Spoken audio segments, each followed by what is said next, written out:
န်ခွန်အားရတဲ့ worship သချင်းလေးပါတူတူလေးပါသချင်းရတော့ဒီသချင်းလဲကျွန်တော်ကိုဆရာနဲ့ကိုစုနဲ့ကနေပြီးတော့ပြန်ပြီးဝေမျှတဲ့သချင်းပေါ့နော်ဆရာဒီလိုပဲကျွန်တော်တို့ဒီခရစ်ယာန်တက်တာဆိုတာတယောက်ကဝေမျှတယ်ပြီးနောက်တယောက်ကတခြားလူတွေကိုထပ်ဝေမျှတယ်ကျွန်တော်လည်းဒီက Thompson Church ကဒီကောင်မောင်များတွေကိုထပ်ပြီးတော့ဝေမျှခြင်းပါတယ်လို့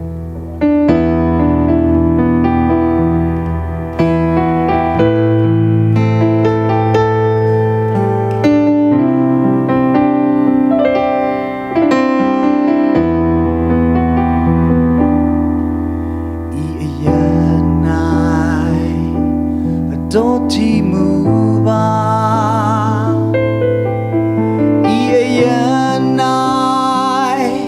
I move you move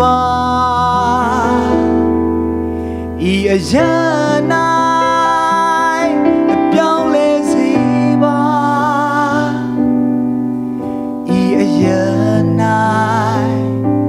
လွန်မြောက်စီပါ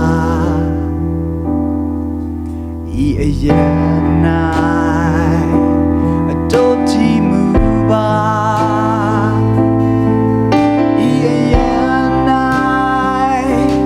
ပြောင်းလဲစီပါ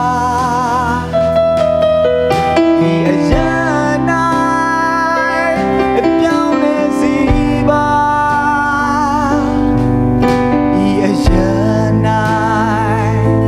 လွန်မြောက်စီပါ